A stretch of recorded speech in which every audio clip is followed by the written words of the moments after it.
Global Markets Theatre here at WindEnergy Hamburg. My name's Stuart Mullen. I'm the Chief Operating Officer at the Global Wind Energy Council. And we'd first of all like to acknowledge our sponsors for today, Principal Power, for their generosity in helping us bring this session to you guys. I've had a few questions as to why we would have a session like this when the whole industry's been talking about these issues. Why would we have this session on the last day? It should be part of the conference theme, and it should be a central pillar of the conference, and we actually have, I think, spent the whole conference, if not on stage, at least at the booths and throughout the supply chain, talking about this exact issue. The reason why is that we actually wanted to have a big climax, and we wanted to have as many people as possible here, and we've got an audience online as well. We've actually had one of our panel members drop out at the last moment, and so we're going to, instead of the panel discussion, we're going to move it into more of a fireside chat. So please, if you have questions and you want to participate, the more questions we have from the floor, the more engaging this is going to be as well. So over the last few years, revenue pressures and pandemic-related challenges to logistics and workforce availability, and the ongoing US-China trade conflict and rise in prices for raw materials and commodities have impacted the pricing procurement of wind turbine components. The OEMs are under constant pressure to deliver against the ever-decreasing margins. The meeting expectations of continuous innovation and cost out has led us to a plateau in unit sales and an increase in megawatt volume and overall increased ambition in many markets. Today, I would like to invite onto the stage the Head of Research and Renewable Energy at the Brinkmann Group to provide some context as to what Brinkmann Group is seeing at the moment in relation to this topic, and then we'll invite one of the leading OEMs, a representative from Siemens Gamesa Renewable Energy, to come and have a conversation about the impacts that we're seeing at the OEM level. So can I welcome, please, Sasha Bala, as I said, the Director of Research and Renewable Energy at Brinkmann Group. Please, Sasha, welcome.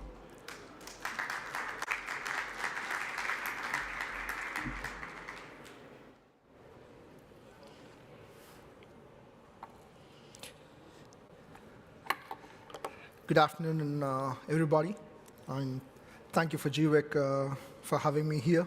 So in the next 10 minutes or so, we're going to talk about some of the supply chain challenges that the industry is encountering and plausible ways to mitigate these challenges. Before we dwell into the topic, I would like to quickly introduce the company and myself. So Brinkmann Group is based out in Aarhus, Denmark. We are an emerging renewable energy research and consulting company focusing on conventional renewable technologies like onshore and offshore wind, and as well as focusing on some of the emerging renewable technologies like green hydrogen, power to X, where X today is the green hydrogen, could be any other technology in the near future. A quick snapshot of our research services and our consulting services. And quick introduction of myself. I'm Sasha Bala. I'm privileged to lead the research practice at Brinkmann. Spent over 13 years in the global wind industry, cutting across the value chain spectrum, serving the clients, providing strategic recommendations to policymakers, developers, financial institutes, OEMs, suppliers, and so forth. So that's a quick preface, and these are some of the challenges. I'm not going to dwell now, but we're going to talk about them in the next few seconds, if not minutes. And these are some of the ways to mitigate those challenges. Before we look into the supply chain challenges, let's take one step back and look at how the demand is likely to evolve going forward. Wind industry historically has been a policy-driven market, and short-term is not an exception to this phenomenon. More so when it comes to some of the biggest markets for the likes of China and United States. Any policy aberration in these markets is likely to influence the global demand. The sheer contribution of these two markets is upwards of 60–65%. And if you look at the peaks just recently in 2020, industry has surpassed 100 gigawatts of unprecedented capacity. And that's largely stemming from the policy phase-outs in China and as well as United States. Unfortunately, you can see that there is a decline in 2021 and a moderate pickup in 2022. And the same has happened in the past as well. If you look at 2015 and 2012 and even the years before that. So I would say one message to the industry is not to take a short-term view of this industry, and we always need to take a long-term view. To illustrate that, in the graphic here, we're talking about plotting a 3 decades data. If you look at the past decade, the average global annual installations were about 60+ gigawatts. How was it a decade before? We're talking about barely 22 gigawatts of annual capacity. And what's the outlook?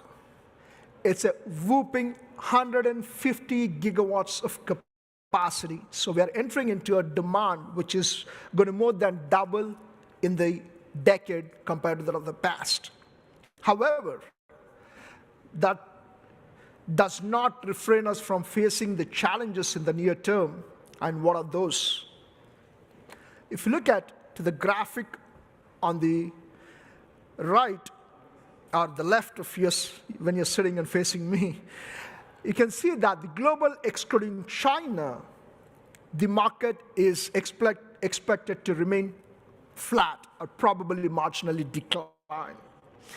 And the converse of that is happening in China. When you look at the next graphic, you can see that China is going to deploy double the capacity in 2023 as opposed to what they have delivered in 2021. It is an unprecedented growth. So the Western turbine OEMs are largely dependent on the global excluding China markets. However, we're seeing that the market is softening, but the good news is that when you look at the offshore, that's global, including China and excluding China. Industry is at a perfect juncture. We are at the cusp of offshore globalization. As you can see that the installations in this decade is going to grow by 6-fold. So part of the decline in onshore will be offset by the growth in the offshore. And most of the turbine OEMs and suppliers could leverage the growth in the offshore to offset the onshore decline. And talking about the OEMs and the onshore, let's look at how the OEMs have been performing in the past few years. If you look at the top 4 Western turbine OEMs, unfortunately, the picture is not so good. You can see that the global onshore order intake for 3 of the 4 Western turbine OEMs has declined by 25–30%. That's an alarming concern for the industry. However, you can see Nordex has managed to defy these trends, largely because of their products and technology offerings, and as well as competitive pricing relatively lower than their peers. Talking about their pricing, if you look at the graphics, you can see that the turbine pricing has evolved or has risen by upwards of 30% in the last 8 quarters. And I encourage the turbine OEMs and component suppliers to raise the prices by another 10–15% in the next 3 to 4 quarters. And why do I say that? Here you can see that if you look at a typical onshore project, 2/3 of the capex is in the turbine. And if you break down the turbine cost by raw materials, most of these are commodities like steel, copper, aluminum, fibers, composites. And the price evolution in the last 8 quarters for these commodities has risen by multiple folds. So considering this input cost and the profitability of the turbine OEMs, by the way, none of the top 4 turbine OEMs are making money. Most of their EBIT margins are negative, and unfortunately will continue to be for the next 6 to 8 quarters. So that's the reason why I say that there is room for increasing the prices further. However, now probably developer community will hate me for saying this, but OEMs and the industry should encourage the developers to go and renegotiate the PPAs. And why is that? Because if you look at the PPAs that they have signed a few years ago versus the wholesale electricity prices, they have touched whooping 400 euros per megawatt hour. And what's the average? 40 euros per megawatt hour. So there is still room to increase the PPA prices, even if they're up by 20, 30 euros per megawatt hour, is far, far lower than the wholesale electricity prices. So the developer should negotiate with the off-takers and as well as the regulators. Now, talking about the regulators, in the last 4 years, we have seen trade wars in 2 biggest economies of the world, and not surprisingly, 2 largest wind markets, United States and China. If you look at the top 4 OEMs that you looked at in the previous slide, US is by far the single biggest market for all those 4 turbine OEMs. And now when US slaps tariff for imports from China, duty of 25%, that is likely to impact the sourcing strategies of the turbine OEMs. And industry has been resilient. Component suppliers and turbine OEMs were working in tandem. They managed to address these challenges and circumvent them. How did they do that?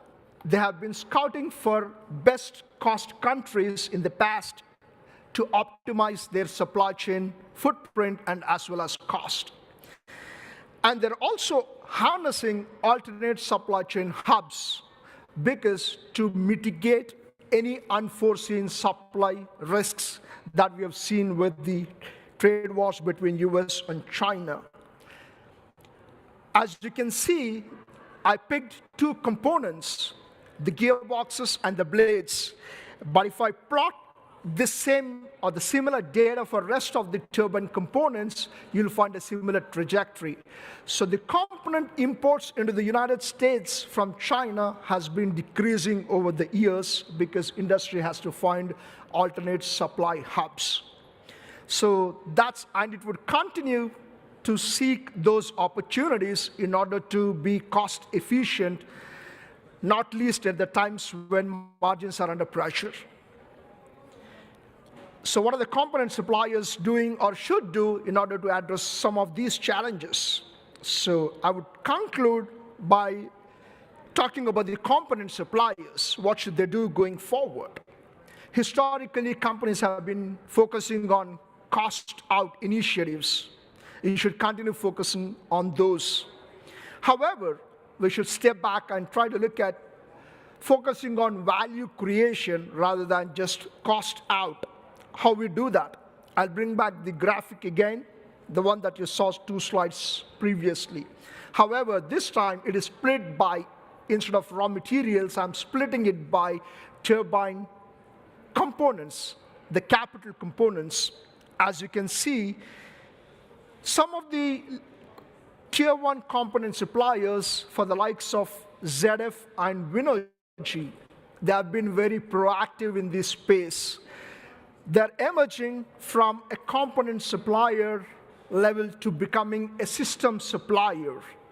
What does it imply? They're trying to procure the main shafts and the generators partly in-house, procuring from the third-party suppliers, and becoming a powertrain supplier. That's kind of creating value for the turbine OEMs, because turbine OEMs would like to lower the supply chain challenges which we're going to anyway talk in a few seconds.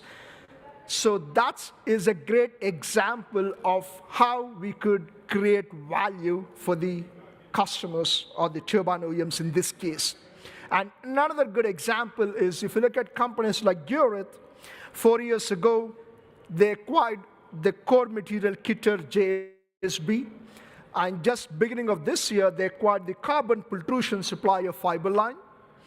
They're kind of consolidating within the blades, they're consolidating that supply space.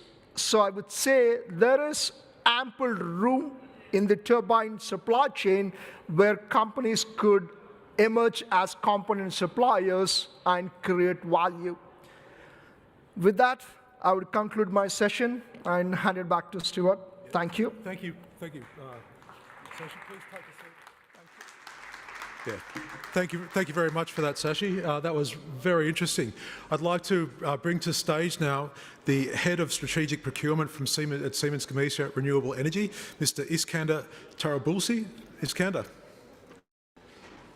Please make Iskander welcome.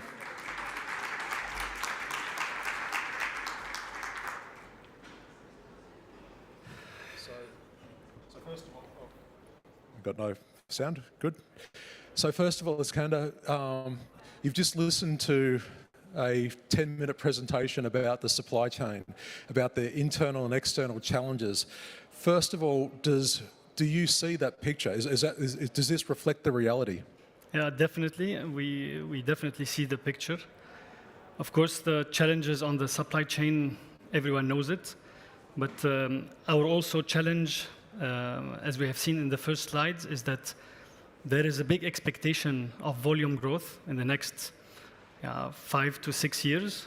And the problem also that we are not seeing those volumes coming up in the market. So we are squeezed between developing those capacities and developing those suppliers, while we are still not seeing those auctions and those capacities coming in the market. So if we want to look at the Europe repower energy targets of 2030, we need to reach 510 gigawatt by 2030, which means roughly we need to build 39 gigawatts per annum, while last year the wind industry have built almost 11 gigawatts. The projections that we are seeing as an industry that we are going to around 18 to 19 gigawatt per year. So there's a big gap between the targets that we want to achieve and the capacities and the volumes that we as OEMs and also our supply chain and suppliers are capable to build. So this is one of the biggest challenges, and this, of course, challenge is cascaded to our global supply chain. The prices, the energy crisis with Ukraine and Russia, the big inflations that we are seeing are also not helping at all. So it is cascading the pressure on our supply chain and suppliers.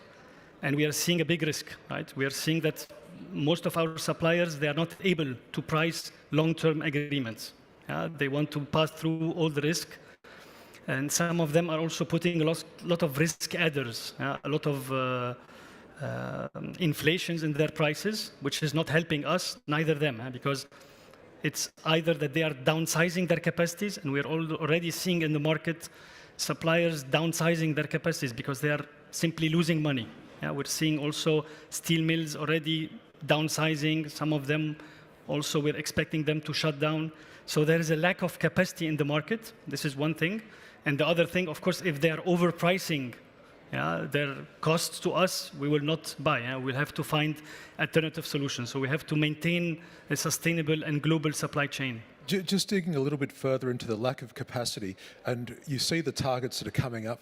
When it comes time to ramp up again, is that capacity lost forever, or is it like a tap? Can we actually turn it on and off again? Are we hibernating factories and then bringing them back to life, or what's happening?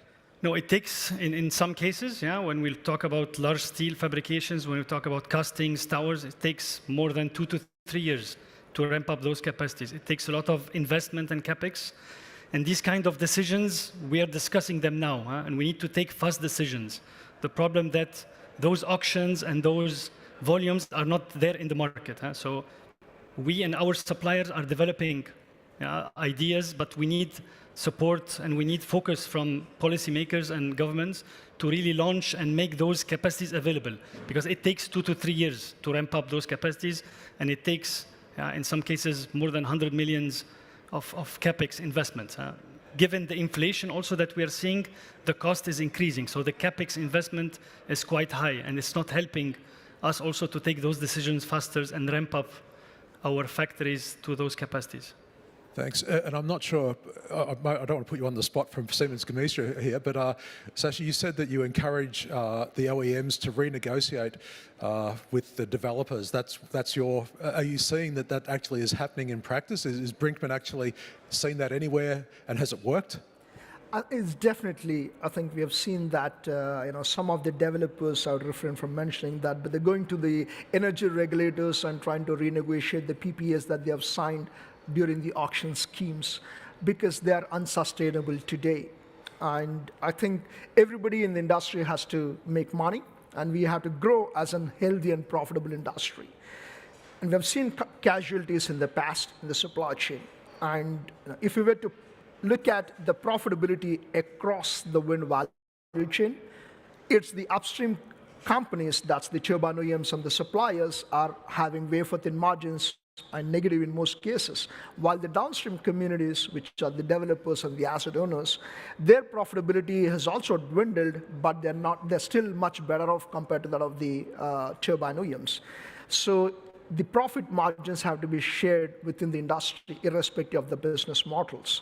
So I would say there is signs that the OEMs are pushing back, because it starts from that, who has to absorb this additional cost, because when the logistics costs have quintupled in the last 8 quarters, and who bears that additional cost? So it's the responsibility of the entire value chain to distribute that cost. So you can't penalize one section of the industry to bear those additional cost escalations. So when the raw material suppliers push it to the component suppliers, and in turn goes to the turbine OEMs, so everybody in the value chain, from turbine OEMs to the developers to the asset owners, everybody has to absorb those cost increases. That's one of the best ways for the industry to survive and thrive forward. Otherwise, you're going to see many casualties across the value chain. And also, in your presentation, you looked at a few Western OEMs. Are you also seeing the same challenges for the Chinese OEMs that have huge volume in the market, or do they have a sustainable scale in the market? What does the picture look like in China, if you can articulate a little bit on that? Absolutely. I think Chinese OEMs are well off compared to that of the Western turbine OEMs, largely stemming from the cost optimizations. So if you think about it, companies like Goldwind and Envision, some of their flagship turbines, they sell in a couple of thousands of units per year. And supply chain is more or less homogeneous in China, so you can cost out on those platforms. While if you take about the Western turbine OEMs, Vestas, the best-selling turbine, let's say V150, would probably sell about 400, 500 units per year. And if you look at Nordic, some of the best-selling turbines is also in the similar range. So it's a far from selling a couple of thousands versus selling a few hundreds. There's economies of scale in those. So Chinese turbine OEMs can cost out on their cost in the supply chain operations. The same is not with the Western OEMs. And secondly, most of the Chinese turbine OEMs, especially the tier 1 OEMs, they're also focused on wind project development. So they have their own project development arms who develop, invest into those assets, and they're holding those assets. Goldwind, as an example, has roughly 6 to 7 gigawatts of wind projects that are making good money. And the margins in that business is upwards of 70%. So even if your margin on the turbines is 10, 15%, that 70% on the project and the asset ownership is going to offset a lot of your margins. That's not the case with the Western turbine OEMs. And it's kind of diversing in terms of strategy because of the different challenges. I'd like to tell 2 contrasting examples here. If you look at Vestas is accelerating the project development arm, and they see a value in it, and they see that that's one of the pillars for them to have sustainable margins going forward. And the converse of it is Siemens Gamesa. They've divested their project development arm recently for 600 million euros to SSC, of which 580 plus million is straight away hitting their EBIT margins. So for the challenge for them is the short term, so they can think of the long term. So in that sense, it's kind of not a uniform strategy across the turbine OEMs. Hence, you see that the margins for the Western turbine OEMs is much, much lower as opposed to that of the Chinese turbine OEMs. Sure. And if you allow me also to add on, one of the biggest differences we see compared to the Chinese OEMs, I mean, is also that raw materials in China has not skyrocketed as we are seeing them in Europe. So this is one of the big differences. Second, energy prices. So energy prices have been also quite stable compared to the skyrocketing and the European situation that we are seeing here. In terms of also material specifications, etc., we really see big differences. So our standards and our specifications are much more, I would say, rigid and higher than some of the Chinese OEMs. So they are able also to maybe source at a lower prices. And logistics, of course, within China is different than also across the globe. That has been skyrocketing. And another also driver is warranty accruals and services. And we are very also stringent on how we want to forecast our reliability of the turbines. So we put a lot of risks if we see second sources or third sources, qualifications, that can bring some risk in the future. So we are also very rigid in our supplier qualifications, etc., versus maybe other parts of the world. So this is also one of the big differences that we are seeing when we are comparing, because we are sourcing also from both sides, and we still source from China. But this is also impacting the different strategies of the OEMs.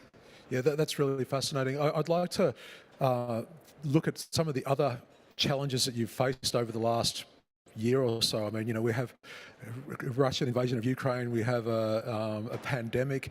How difficult has it been for you guys in the short term to keep your procurement and your factories open and running? Are they causing problems and challenges for you guys as well? I mean, as head of strategic procurement, it must be a nightmare trying to make sure that everything is actually running like it should be, and you keep, you think you've just solved one problem and another one arises, mostly unexpected. No, of course, we have been in a crisis mode since also the COVID situation, so it has not been easing. Of course, now we're seeing some of the raw materials relaxing a bit, some of the logistics relaxing a bit, but we still have a lot of challenges on the supply chain. Electronic components also are not relaxing, availabilities of raw materials, trade wars also, and anti-dumping is also not helping. So sometimes we need to shift also our sourcing models. So we're having a daily look at our supply chain, on our deliveries. All the strategic procurement teams also working around the clock with all the organization to make sure that we have our materials in place to make sure that our factories are not closing. So it's not been easy, but I think we have done also an acceptable job there. Then just on that also, we're also in a lot of markets where, local content and everybody wants some sort of commitment from the OEMs whenever you go into new markets. And we're particularly seeing this in the offshore world at the moment. How do you guys optimize your supply chain globally, and can you actually shift things around to flatten that curve for some of those challenges that you're seeing? Yeah, to a certain extent, of course, we can, and we're still pushing for. As I said, there is certain limitations. So anti-dumping duties and trade wars are not helping us.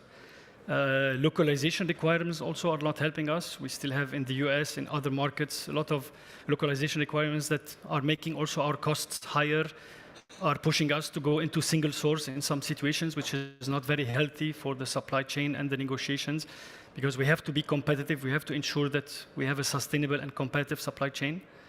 So going and looking at our mega clusters, so now we call them mega clusters. So we have 3 mega clusters, the Americas, Europe, Middle East, Africa, and APAC. And we are developing also our suppliers and also looking at our footprint to make sure that we have the lowest landing cost. And also we have different sourcing decisions between make and buy, between our own factories that are producing, and also some of the outsourcing assemblies, and also moving more towards outsourcing of the assemblies to our biggest partners. So we're also looking at all those initiatives to make sure that we do not take all the hit of these prices increases. And of course, the second one, as you've mentioned, is also we're trying to pass through a lot of, or big part of those prices to customers. It's not easy because also we have locked down contracts for 5 to 6 years in some cases. So some of our projects or our contracts are not negotiables. So we're also struggling in this area. Yeah, that's why also we have losses and lack of profitability in the previous couple of months, but we are solving this. We are developing some tools also to try to track those raw materials into tradable indexes, because customers, they need transparency. And this is what we are developing also back to back. They cannot also take fluffy indexes. These indexes have to be also trackable. So we're developing those tools, and it's also now starting to show some good results on the future contracts. Sure. I'd also like, the next question I would like for you to think about is what policy initiatives that you guys would like to see, specifically to think that things are going to be an enabler for you guys moving forward. But before I get an answer to that question, I'd like to open up the floor to see if there are any questions from anyone on the floor. Anyone have any burning questions or anything online? Oh yeah, there's one right up the back on the opposite side of the theatre. Could you just state your name and where you're from, please? Yes. Hello, my name is Andreas Weigelt. I'm working for Flender, that is the gearbox producer, also supplying gearboxes to the OEMs. And my question goes to the direction of sourcing, because with what I heard and with what I see also in my responsibility is that the gap between raw material prices, Europe to China, is going in a direction that it makes it nearly impossible for us to source anything in Europe anymore. And also the forecast, if we look at the expected prices, or I should say prices because it's not cost related, the energy development, then we also see there is no relaxation at all. Even energy prices in China do not rise. That means we are at the moment forced to buy the raw materials outside Europe. And I'm really lacking of ideas how to solve the supply base here in Europe. How do you deal with that?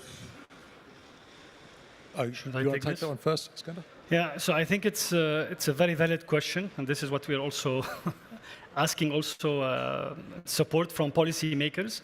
So we want to ease those duties and anti-dumping on steel and raw materials. We need support to also subsidize energy. So energy has been probably also for you one of the major risk adders, not only raw materials.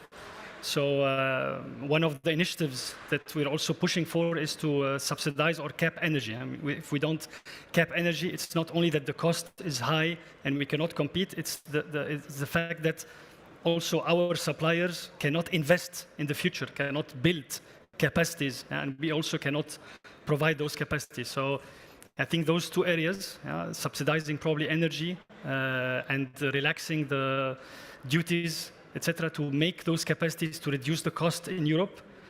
And probably the third one that we're also pushing for is to get some preferential treatment as the wind industry. It needs to have also some preferential treatment in terms of not only duties, but also fundings, directed capex investments in certain areas, in big factories, as we said, towers, castings, probably also in your side in gearbox and drivetrains. So those kind of investments needs to have a priority on the European Union. Second also is we need governments to talk together. We see also opportunities to export. So in order to make our factories and to make our suppliers and partners profitable and try to diverse this big investment that we need to cover the European capacity and renewable, we need to export. We need to export to US, we need to export to other parts of the world. And currently, it's not sustainable. Also, the US are putting a lot of duties on Spain, steel, towers, and other parts. And so we need to make sure that governments are working together so we can also split those costs, get raw materials from outside with less duties, as I said, and then probably capping the energy and absorbing some of those energy increases. Sorry, I hope that answers the question. Just to follow up on that, how are you actually doing that? Like, what's happening now in practice to solve some of these challenges? Because it sounds like you have solutions, but are you getting any traction with any of these actions? You mean within Siemens Gamesa or with our suppliers? And well, yeah, within Siemens Gamesa, within the supply chain, and with what maybe, Sashi, also, what are you seeing in industry in general? I think maybe I can just start. So I think with policymakers that we are seeing already some steps. So there is the European Raw Material Alliance that we are part on in order to push and to promote also getting raw materials and sourcing raw materials from different parts. We're also looking at the green steel emissions. So there is some initiatives that are taking place, but we need more. We need to have those visibility on the additional capacities in the next 2 to 3 years and their locations clearly available. We also need the policymakers to not only look at speeding up the auctions, but also increase the prices and consider increasing the prices and the auctions, and look at other also criterias in the selections, not only price, but also we're looking at now how to upsell our CO2 and carbon footprint. We are very advanced in developing our suppliers and also creating a sustainable supply base in Europe that can also be competing and boost this sector. So also if in the next auctions we have more focus on other criteria like CO2 emission, we can develop also our suppliers in this direction. Absolutely. Sashi? I think I would also like to pick up on that one. I think the fundamental challenge is, I would say, it's not the supply chain itself, because history demonstrates that very well. If and when there is a stable policy, stable demand, supply chain has always been resilient. I can't think of any instance where supply chain failed the industry. So it's always the lack of demand and lack of stability on the policies. That is by far the biggest challenge. And the second one is, we also touched upon the local content. I think we get the rationale of why countries would want to have local content, because the premise to that is the local job creation. There's no doubt that it is important. However, that goes against the cost optimization that the suppliers would want to work with. And we have a plethora of examples in the industry where the local content was not a successful return. We can think about markets like South Africa, Argentina. Companies like Nordex unfortunately had to shut down the facility barely 18 months of operations. And these are some of the challenges that in every single country that's coming up with targets would not necessarily need to have a local content. I mean, the pioneers who are doing it had that privilege and luxury to impose and stipulate local content. But in the end, if every country that's opening up with their onshore and offshore comes with the local content, then the turbine owners would have to spend in hundreds of millions of dollars or euros into investing in the supply chain. Siemens Gamesa, as an example, for offshore, they have invested heavily in Germany, in Denmark, in UK, in France, in Taiwan. Now, if new countries open up and they stipulate for the local content, then you are incurring capex of 200 to 250 million to set up one world-class offshore nacelle factory. That's costing a lot of money. For an industry like us, 250 million is still a very big ticket size investments. So I would say the policymakers need to be very prudent before they impose this local content. They should, but the degree and the intensity should be carefully thought, discussed with the developers, turbine OEMs, and the suppliers, and in tandem should take a collective decision on where is the fine threshold so that you're not hurting the supply chain. Thank you. Are there any further questions from the audience? If not, I think we've hit the time mark. So maybe before you go, do you have any final remarks? What would make, if you had a wish list, if you had a silver bullet that could solve everything, is it just permitting, just getting permitting to release some of this volume that's kind of out there and we can't really grasp it at the moment? What's the biggest wish from SGRE? Yeah, I've mentioned a couple of them. So of course, permitting, considering also price increases in those licenses, getting away of looking only on price, but also looking at what is the value add that we are bringing as European OEMs also, as I said, CO2 emission and less carbon footprint. I think this is a big differentiating upselling factor that we are looking at in order to build our supply chain. So getting also the wind industry as a special or a strategic sector in the industry, so we can have also a relax in the tariffs, as I said, in the anti-dumping, making sure that we have raw materials without any cap from China or from APAC into Europe, so we can also lower down the prices and make sure that our suppliers are competitive. Capping energy, I think this is crucial. I mean, with this current fluctuation, and we have seen already in the news, in the last couple of days already, the European Union have announced that they will also take some measures to reduce or cap the energy, and we have seen also prices going down. So this means that those kind of measures has to be taken also by policymakers and have to be implemented, so we can really go and secure long-term agreements and development with our partners. Of course, increasing the prices, as I said, is one of the biggest challenges. So if we're also failing to pass through some of those suppliers with our customers, we will need support. We'll need support also from policymakers to absorb some of these losses during these short-term contracts that we've already signed a couple of years back, and we cannot increase the prices. So these are probably a couple of the examples that I can say. It seems a bit unfair that prices of everything else around the world's going up, but apparently turbine prices have to stay the same. Sashi, for yourself, your biggest wish for the future in this area? I would say by far policy stability is the one definitely on my wish list, which is of #1 priority. And it's not uniform across markets. The needs are very diverse, but the policymakers need to be proactive, and they need to accelerate this energy transition. And we should not be laggards. We should be proactive in having those policies so that the broader industry will benefit out of it. And the second one, certainly in the near term, that's concern is the profitability in the value chain. I would say that's the second wish list, is companies need to focus on that, bringing up the profitability. I think it's kind of a triple bottom line: people, planet, and profitability. So we are here to make sure that it is a sustainable world, but not at the same time jeopardizing the profitability. So we all need to collectively work to make sure that all the companies would sustain their profitability going forward. That I would say is my second wish list. Thank you very much.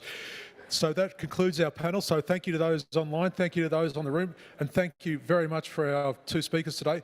Can you please make them feel well, or please thank them again on behalf of the audience. Put your hands together. Thank you. Pleasure to be here.